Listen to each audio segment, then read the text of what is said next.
چاوت ماز دەکەم دایمە تو گوری هەمیشە بە گوری دەمینەوە گورە پێشکەش دەکەینەوە ڕۆ 11 ئادارە کە لەو ڕۆژە جوانەیدا جەنابێت کامیرەکەت دەست کردێ دیمەنە جوانەکانی ڕاپەڕێنی هەولێرێت دەزی کرد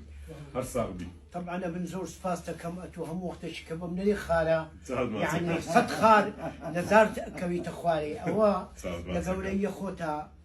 یعنی لەوەی گەورەترە کە ئەمن دێتێ ئەگەم زۆر گەورەی چونکە لە ڕۆژی ئەوەی 11 ئازاری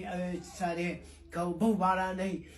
يعني هاتيت سر أود بيشكش كدم وقلت توك مزيعك أتو خد كده مزيع محافظ بي خد كده مزيع أولو قولي خد أو ريز دخباتي من أجري ريز لام پیش مرقاتي من أجري كحبسة پیش مرقا بوي ما من زور ممنونم كمسؤولي وشيتو هبي كريز لام خباتي ثاني خدمت زنابكو أمثالي زناب داين لا ماري كل عرب رشدني لدل كرمينا كوشي در كردني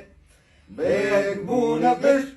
بترووني يش بيك بونا بيقلت سركري دميرا قرينا دميرا قرين هتا كيف سستي وبفاستي بجين دميرا قرينا دميرا قرين هتا كيف سستي وبفاستي بجين سعد مازدكم من زور دولا يتزبوي ما أو أتو ما بردو روجي انتفاضي بردو روجي دار الشفاء